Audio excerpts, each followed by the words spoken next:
Good day, radio listeners. Welcome to this edition of the Pure Sex Radio broadcast. We are glad that you've decided to join us. My name is Jonathan, and I'm here with my buddy Steven Cervantes. So how are you, my friend? I am blessed today. Thank you for asking. I hope you're blessed too. I always feel like, we kind of have the same intro every single time, and I always feel like there should be, we should tell a joke or something, or there should be some kind of, but I'm like, I don't we got to know. spice it I up like somehow. being blessed and being reminded, and it's like when I say blessed, I think heaven opens up to blessings, and something happens here that it's like, it's powerful. I mean, we have this wonderful opportunity. Think about this. You ever think when you were a boy, you were going to be talking to thousands of people? They're going to listen to you talk? Not only did I not think that, but certainly not about what we talk about.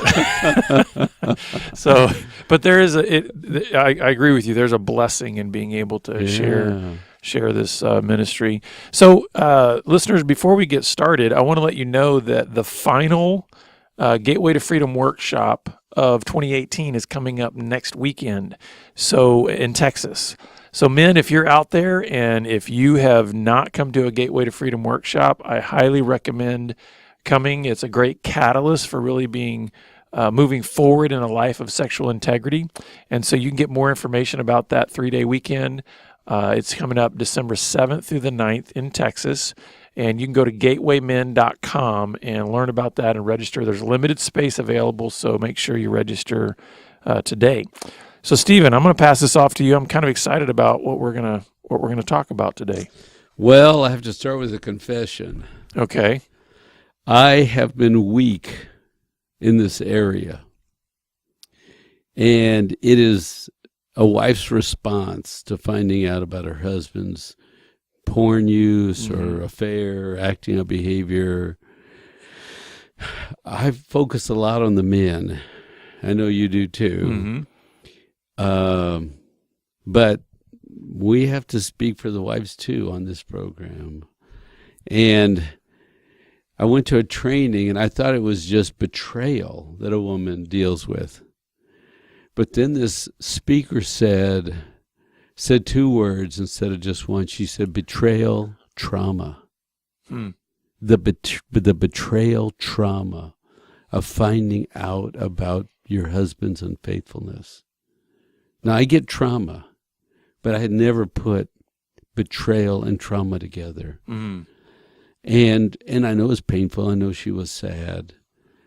But I think that has really sort of struck me and awoken me and spanked me into paying attention. Like, hey, you don't understand how painful this is to a faithful wife who's lived committed, who's been faithful, who's been trusting God, and then she has this shocking discovery. Yeah.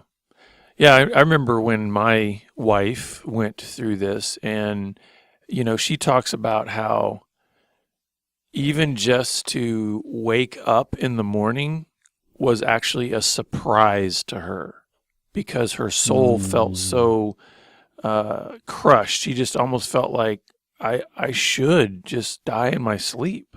I mean, it was just so overwhelming and crushing to her that for even the sun to rise up to her was a surprise. And how could, it's like, how can life go on carrying this pain? Because I've been destroyed, right? The relationship's destroyed. My dreams are destroyed. I mean, that sort of sounds like trauma. Absolutely, yeah. It's just like let me go with a few of these lines here. Because this woman said, the health of my marriage has been crippled. It's lamed. It will never function the same based on learning about this behavior. And I have given him the best years of my life. So I'm going to make a couple of comments, and you tell me how they strike you, and because we want to be thinking about and hearing the pain, and we hope the men listening can understand that a wife has dreams and hopes and vision and needs safety and protection. And now we're crippled. In our youth, some of the best years, this is her thinking, okay? This may not be God's view, but this is a woman in pain, thinking the best years Mm-hmm. And I am totally shocked. Yeah, I think there's a numbness that comes from this. I've heard from wives before that talk about how even though they had a sense that something wasn't right in their marriage, right? That something, Right. because I think women do have this ability to just be able to kind of tap into things on a level that don't require words or quote unquote evidence, but just have an idea that something's not right. Then when the truth is revealed, it's as if there's still a shock wave, a sense of, I can't believe it, So on the one hand, she's like, oh, I knew something was wrong. Yeah.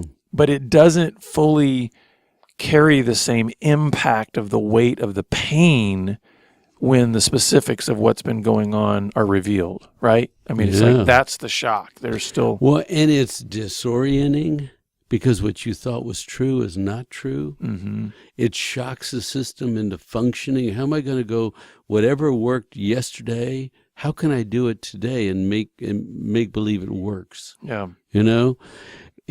My whole system has to be revamped because I thought I was safe. I'm not. I thought I was secure. I'm not. I thought you were 100% committed, and now you're filling your head with other females, not me. What is going on here? Mm-hmm. So I'm just going to keep reading here. One wife said, I have lived a good life. And he's been living a secret, destructive life. See, this is one of the things that I think gets exposed too when the truth is revealed about a husband's sexual sin is, we talk often about some of the fundamental differences of the ways that men operate in terms of being maybe more compartmentalized and women being more kind of integrated in their thinking and how they feel. And so, when a guy is engaged in porn or other things, in his mind, there can be this sense of he can still function because he kind of puts that into a compartment, right? Mm. Almost even sort of tells himself, that's not who I really am. I just kind of do that and blah, blah, blah, fill in the blank with whatever the excuses and rationalization is. But he can live in some ways sort of detached from that aspect of his being and his behavior. That's not how most women work, right? Yeah, and I think that's what this statement and that's what this statement is saying. Is she's I going, have lived good and honest, faithful and true. Well, and I think what's in that statement is because, listen, nobody's perfect. Right. But what I think she's saying is, I don't have a secret compartment somewhere. Yeah. And so for her, even in all of her brokenness or whatever else, she's able to say, I've been out here. I've been struggling with in the open, you, complaining, showing you brokenness. So her idea of being with her husband is all of her is with him. Yeah. And now she's finding out that this part of him has not been with her. And so it's like this secret growing, right? It's not just secret. It's a secret growing destructive life that's damaging you, that has damaged our marriage, it's damaged me, it's damaged our family, and yet you thought growing the secret life was going to go somewhere good or end well? That makes no sense at all. Mm-hmm. Right? Now we're back to shock. You explain to me how you're getting worse has a good ending, please? Right. It's a secret, and you're getting worse, and I'm not in the picture. Now tell me how this goes well. What were you thinking? Right, yeah. But obviously, you will use your model. He's in the compartment. Yeah. He's not thinking, right? Exactly. So she gets angry. She has pain. She vents off her hurt and betrayal. Betrayed, not chosen, not the one, right? It's a trick. I look like I'm here with you. I'm only half here with you. I'm really half somewhere else with someone else. You're betrayed. So I think it's important at this point to make sure that the wives out there, the women who are listening, understand that finding out this kind of information is going to evoke all kinds of emotions in you. And I just want to say that every single one of those emotions, whatever they are normal. Because I think it can be so overwhelming, and especially for Christian women who may also have all these truths in their mind about forgiveness and all this other kind of stuff. It can feel so, it can just sort of suck the power out of her. It can make her feel empty and almost feel as if all these emotions are wrong, right? Because she might be trying to take her own emotions. All of her own emotions, because she might be trying to take all of her spirituality and all of her Bible knowledge and all this kind of stuff, and it feels so contradictory to feel all these emotions. I just want to say, take a breath. Every single emotion that you're feeling is normal. At the same time, all of those emotions will at some point have to be dealt with. Right? Yes. But don't feel the sense of today, when the news comes out, I must sort all these emotions out right away. Mm-hmm. You know what I mean? And it's interesting because she'll go between logic and emotions, anger and thought. And here's the thought. Hey, I live by this rule, do unto others. That's my rule. That's what I live by. Doesn't he live by that same rule? Yeah. The golden rule, right? Right. Well, I thought you had the golden rule and I had the golden rule, and I thought that was going to be part of how we take care of each other. But you've been growing a secret destructive life, and now I'm the one who gets shorted. I'm the one left doing good while you're out there playing in Badland. Yeah. And was I even in your thoughts? Yeah. How do you come home to me and talk to me and act like you love me and hug me, kiss me, say you love me, and then go play out there in less land? So let me where am I? So let me just share with you for the guys for a minute. There has never been, nor will there ever be, an adequate answer to that question. So don't think that there's some way that you could answer that question that would satisfy your wife. So the reason I'm saying this, Stephen, is because I think it's important for the husbands out there to realize that these kinds of questions that are coming at them are about a wife being able to get her pain out on the table, for a wife being able to expose where she is feeling her hurt. If a guy thinks that he could adequately answer this question of, where was I in your thoughts? And he can say anything he wants, and let me just tell you, it will not end well. He could say, he could try to explain the whole compartmentalization thing. That doesn't do any good. Right. He could try to talk about, well, of course I love you, but I've got this. That won't work. It's like, in some ways, you better have some hope at the end of the show. Don't worry, we will. Okay, good. You better have some hope. But I just want you to know that we're in the process now where the explosion is occurring, and it's almost like you've got to get through the explosion and allow the dust to settle before you can start to look at rebuilding whatever's. So my anger's up. I'm her, and I want to act out too. Mm-hmm. You are stupid. I was the good one. You got to go do all this stuff and play and cross the boundaries. And I want my time. Why can't I be stupid like you're stupid? I want revenge. I want equal time. Mm-hmm. But then she says, in the end, I still end up in the same place. I'm still the cheated one.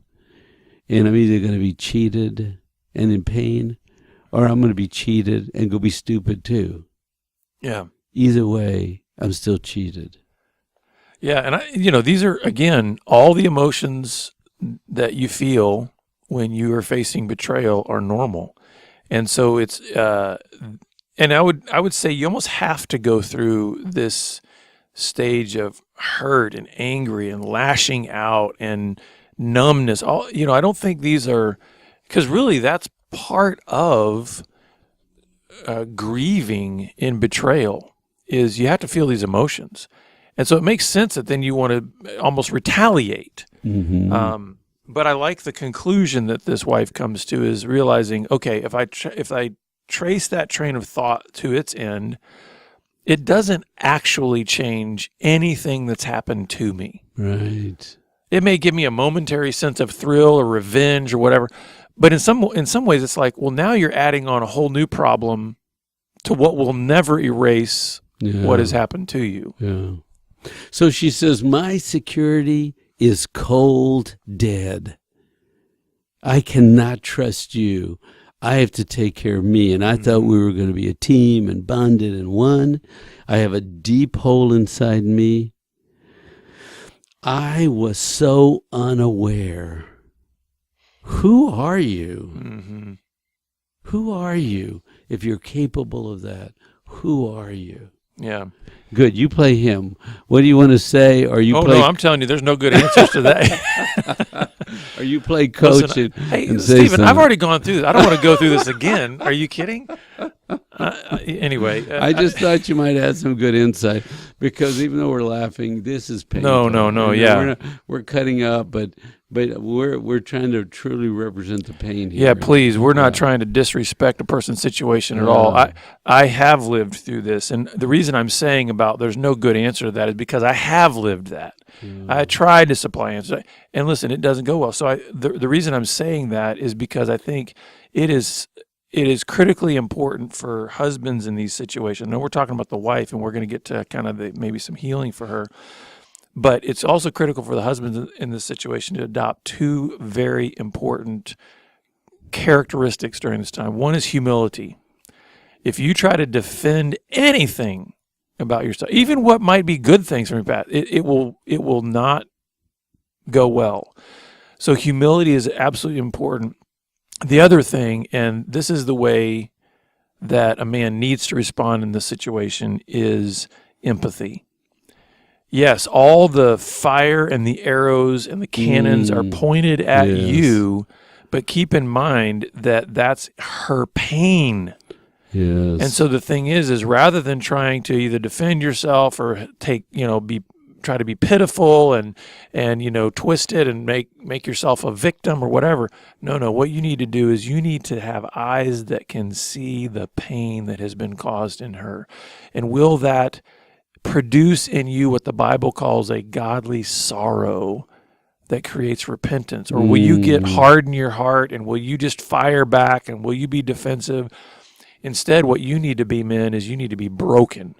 You need to be thoroughly shattered by your sin and see the effect of that sin in your wife and let it crush you into somebody that can then be remolded and reshaped by God. So I think that's the only proper way for a man to respond, I think, in this situation. That's good. So we're talking about betrayal trauma, and I've got 3 more comments here to try to illustrate how painful this is. So one wife said, I live with a sex addict. I am trapped in that. I had to pay for his addiction, came out of our money. Now I have to pay for his treatment. And my foundation has been destroyed. I have to reestablish a new foundation. And it can't be one where I count on him. He's not my solid rock. Mm-hmm. Now, there's things in here that I think are actually very, very good that my wife has taught me and many over the years. And that is that she, through this process, she actually came to the realization that she had made her marriage an idol. She made our marriage an idol, meaning that she was looking to me for things that actually only God can supply in terms of that security and that foundation and that faithfulness. Yes. And so this was a process of her to have a new foundation built where she says, you know what? The goal in life is not a great marriage. Now, she wasn't saying that a great marriage isn't good, but she was saying, I had made a great marriage like the end all. So she was making Jonathan, she was making our marriage like where she was finding her security and her hope. Interesting. And so when all this blew up, obviously there's the pain of betrayal, and we're not ignoring that. But she was able to use that time of healing in her life to realize that there's only one true love in her life. There's only one who is a faithful husband to her for all eternity. Good. And so what she was saying is her paradigm shifted where she realized the real goal in life is to glorify God. And a good marriage is just a bonus if that happens to happen. Ooh, that is good. So now I'm saying that in a few sentences that took years for my wife to fully embrace and live out. So I don't want to make it sound like, oh, flip a switch and make glorifying God your whole goal in life. But I'm just saying that's a really hopeful to say, do I have to live with this brokenness? This is it. I got to pick up these pieces and forge them together somehow. No, I can still be a good woman, and I can glorify my God, and all the good I did is still on my account, and my mission hasn't changed. Right. He broke down. I didn't break down. I go, wow, this is a bigger mess than I thought, and you're a bigger mess than I thought, and I got a bigger project than I thought, but I have the same mission, to be faithful, to glorify God, to be God-honoring, to rest in Him, to trust in Him. Because listen to this comment. And just real quickly, and it was hopeful for her because God is also her comforter. Yeah. So even through the process of all the crying and the tears and I can't believe the sun has come up again, that wasn't the time when God was moving her toward this idea of, you made your marriage an idol. No. The beginning stages was, I'm going to whisper comfort and peace and hope into your life. And later he started saying, let's take a look at what you had done in your marriage. Not what she had done. I mean, my behavior was my behavior. I'm not saying that. But what she had made the marriage in terms of an idol, and then the paradigm shifted. So I want to say it was a process. It was a process for her. Excellent. So, and I don't want to cut you off at the end. I want you to say any of that's helpful, because I think that's speaking to wives right now very powerfully. We're also trying to use these comments to help men hear the pain of wives. And we're trying to offer some comfort to normalize, if you will, what's going on with you. And what I love what Jonathan's doing here, giving you a big paradigm that his wife came up with. So wife number 2 says, I've been trying to make this marriage work for 20 years. And he's been building a secret life with all the extra energy and effort and time and money. So from now on, I can never truly rely on him again. This is a big family problem. I can't put myself 100% under him. He did not protect me. And that's why I wanted to say that, because that's a version of this other comment. And your wife's program that she's putting in place to help herself, it speaks to this woman who is going to be your protector. Yeah. Well, and here's the thing. So this is the other difficult part that a wife has to go through. See, my wife, she wrestled with God over this because of this very aspect of protection. Because she said, God, you could have prevented this pain in my life. Why didn't you? And here's the thing. I can't say that my wife got a specific answer from God on that. He just had to take her through a process of learning to keep trusting him even in her pain. It's kind of like Job, right? Job wanted an answer for his pain, and God never specifically answered his question. But he did reveal himself to him. And I think that's part of the journey of a wife dealing with betrayal also, is realizing God can handle all of your emotions. God can handle your wrestlings. God can handle your questions. But don't think that means God will or must specifically answer specific questions.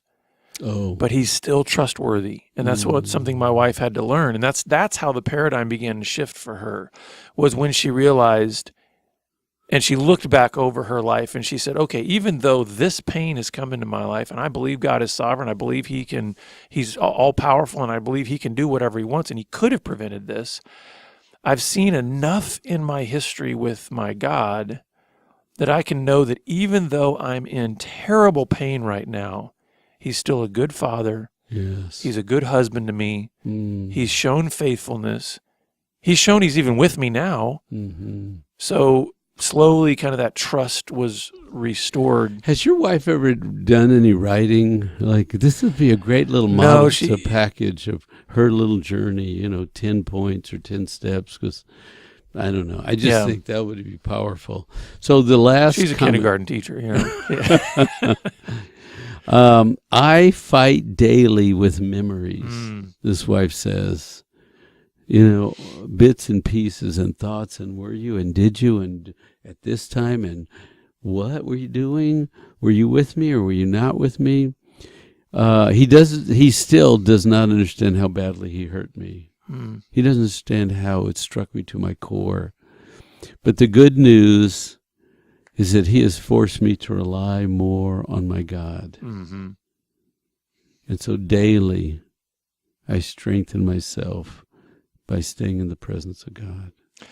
And I would just say to the wives out there, let this wife's words encourage you that even though, hey, sometimes the guys never get it. Sometimes the guys just go, hey, I'm doing the work now. I'm in recovery. They don't get the level of pain that has caused. And they say, why do you want to talk about it? Why do we have to go out there? Stop talking. Just look forward. Yeah. Duh. And that's so the words of this wife, where she's seeing a silver lining on this very dark cloud, which is, this has actually pushed me more into my relationship with God, because I have to depend more and I have to trust more on my God. And it's never a wrong move to move closer to God, even if the circumstances were terrible and horrible. So what I want to leave the wives with is, we have a wives care ministry here at Be Broken. And, as we end out the year in January, we've got 2 of our online wives care groups that are starting up. And these are 6-week groups that really help wives with exactly what we're talking about here. How do you unpack this betrayal? How do you begin to build a new foundation? How do you just navigate all of those emotions and all of the fear and anger and doubts and questions? And so we've got a great team that facilitates these wives care groups. They are trained. They are also women who have been through this themselves. So they are not speaking just from an academic perspective. They actually know these emotions personally. And so if you'd like to learn more about the ways that you can plug into these care groups, go to wivescare.com and click on the care groups link, and do it quickly, because we have limited number of spots available for these care groups, because we want to give very high levels of attention to all the ladies that are part of these groups. In fact, there's a maximum of 8 women per group, so you really need to plug in quickly. But go to wivescare.com and you can get that information there. And again, we're grateful, listeners, that you're with us, and we look forward to having you back here again next time on the Pure Sex Radio broadcast. Take care. Thank you.